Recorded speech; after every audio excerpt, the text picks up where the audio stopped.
ನಮಗೆ ನಾದ, ಲಯ, ತಾಳ ಇತ್ಯಾದಿ ಪದಗಳು ಕೇವಲ ಪರಿಭಾಷೆಗಳು, ಕೇಳಿದವುಗಳು, ತಿಳಿದವರಿಂದ ಕೇಳಿದವುಗಳು 1% ಸಹ ನಮಗೆ ಪ್ರವೇಶ ಇದೆ.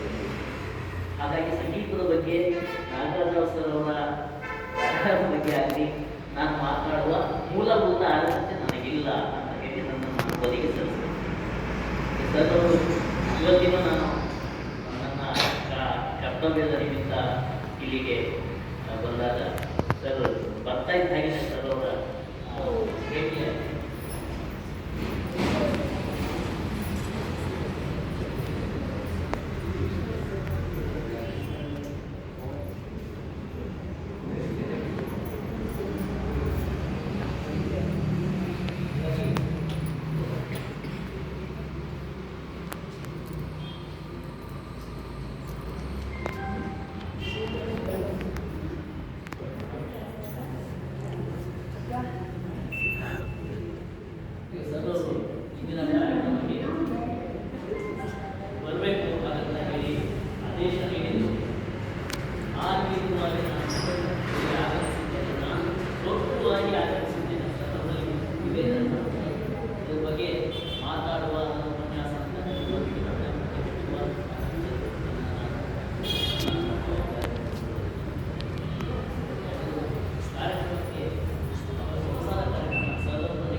ಪಟ್ಟಿ ಮಾಡೋದು ಅಖಂಡಿತವಾಗಿ ಇದ್ದೇನೆ ಅಂತ ಹೇಳಿಕೊಳ್ಳಲಿಕ್ಕೆ ನಾನು ಮನುಷ್ಯನಿಗೆ ಕಲಿಕೆ ನಿರಂತರ ಎಲ್ಲರಿಂದಲೂ ಕಲಿಕೆ ಇರುತ್ತೆ. ಅವರಿಂದ ನಾನು ಕಲಿಕೆ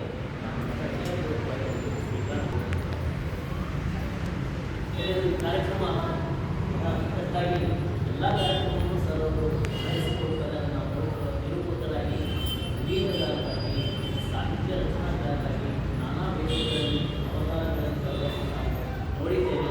ಹಾಗಾಗಿ ಆ ವಿಷಯದಲ್ಲಿ ಸಾಂಸ್ಕೃತಿಕವಾಗಿ ತುಂಬ ಆ್ಯಕ್ಟಿವ್ ಆಗುವಂಥ ವ್ಯಕ್ತಿ ನಾಯಕ. ಹಾಗಾಗಿ ಆ ವಿಷಯದಲ್ಲಿ ಪ್ರಶಂಸಿಸಲಿಕ್ಕೆ ಬಯಸ್ತೇನೆ. ಎರಡು ಮಾತುಗಳನ್ನು ಹೇಳಿ ಭಾರತೀಯ ಪರಂಪರೆಯಲ್ಲಿ 4 ಏನನ್ನ ಹೇಳಬೇಕು ಸರ್ ಬಹಳ ವಿಸ್ತೃತವಾಗಿ ಭಕ್ತಿ ಪರಂಪರೆಯ ಬಗ್ಗೆ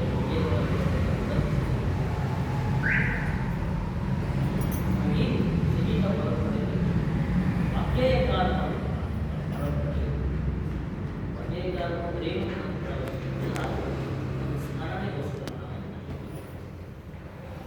ಸಂಗೀತಗಾರರು, ಸಂಗೀತ ಸಂಯೋಜಕರು, ಅದಕ್ಕೆ ಸಾಹಿತ್ಯ ರಚನೆ, ವಾದ್ಯಗಾರರು, ಹಾಡುಗಾರರು, ಗಾಯಕರು, ಒಂದು ರೀತಿಯಲ್ಲಿ 3 ವಿಧವಾದ ಶಕ್ತಿ ಇರುತ್ತೆ ವಾದ್ಯಗಾರ.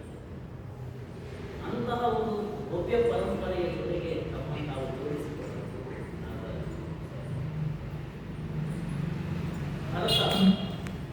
ಭರತ ನಾಟ್ಯಶಾಸ್ತ್ರದಲ್ಲಿ 3 ಬಗೆಯ ವಾಗ್ಗೇಯಕಾರರನ್ನು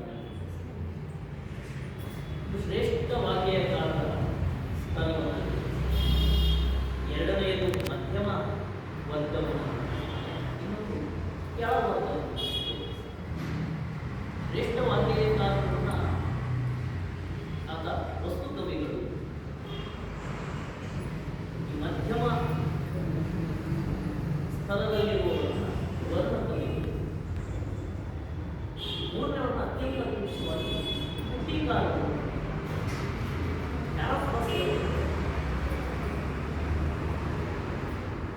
ಶ್ರೇಷ್ಠ ಮಟ್ಟದ ವಾಗ್ಗೇಯಕಾರರಿಗೆ,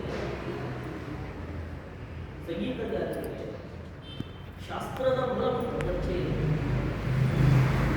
ಸಾಹಿತ್ಯದ ಪ್ರವೇಶ, ಸಂಗೀತದ ಜ್ಞಾನ, ವ್ಯಾಕರಣದ ತಿಳುವಳಿಕೆ, ಛಂದಸ್ಸಿನ ಅರಿವು, ನಿಘಂಟಿನ ಪರಿಚಯ,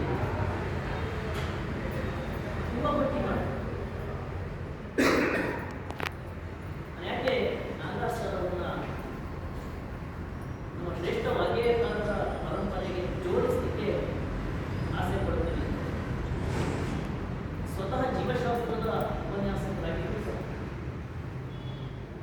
ಅವರಿಗೆ ಕನ್ನಡ ಸಾಹಿತ್ಯದ ವಿಭಿನ್ನ ಶಾಖೆಗಳ ಆರಂಭಿಕವಾದ ಎಲ್ಲ ತತ್ವಗಳ ಪ್ರವೇಶ ಇದೆ, ಪರಿಚಯ ಇದೆ.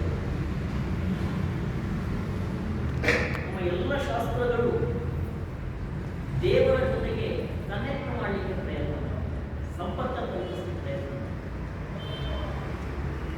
ಸಂಗೀತ ಶಾಸ್ತ್ರಗಳು, ಸಂಗೀತ ಯಾವಾಗ ತುಂಬ ಶ್ರೇಷ್ಠವಾಗುತ್ತದೆ ಅಂದರೆ ಸಂಗೀತದ ತುಂಬ ಆರಂಭ ಹಂತವನ್ನು ನಾವು ಹಾಡು ಹೇಳೋದು ಇತ್ಯಾದಿ ಬಹಳ ಕೆಳಮಟ್ಟದ ಪದದಲ್ಲಿ ತಿಳಿಸೋದ್ರ ಜೊತೆಗೆ ಸಂಗೀತವನ್ನು ಅಭ್ಯಾಸ ಮಾಡ್ತಾ ಮಾಡ್ತಾ ಅದರ ಅಂತಿಮ ಹಂತವನ್ನು ನಾವು ಯಾವುದನ್ನ ಯೋಗಶಾಸ್ತ್ರದಲ್ಲಿ ಗುರಿಯ ಅವಸ್ಥೆ ನಾದೋಪಾಸನೆಯ ಮಟ್ಟಕ್ಕೆ ಸಂಗೀತ ಏಳೋದು ನನ್ನ ಅಂತಿಮ ಹಂತ. ಕಟ್ಟ ಕಡೆಗೆ ಅದು ಪರಬ್ರಹ್ಮನಲ್ಲಿ ಲೀನವಾಗುತ್ತದೆ. ಯಾವ ಸಂಗೀತ ನಮ್ಮನ್ನು ದೇವರ ಜೊತೆಗೆ ಕನೆಕ್ಟ್ ಮಾಡೋದಿಲ್ಲ, ಅದು ಹುಟ್ಟಿಕಾರನ ತುಚ್ಛವಾದ ಪದಗಳಾಗಿ ಕಸದ ವೃತ್ತಿಗೆ ಸೇರುತ್ತದೆ. ಅರ್ಥವನ್ನು ಆ ವಿಷಯಕ್ಕೆ ಅನುಭವಿಸಿ. ಹಾಗಾಗಿ ಇಂದಿನ ವಾಸ್ತವದ ಜಗತ್ತು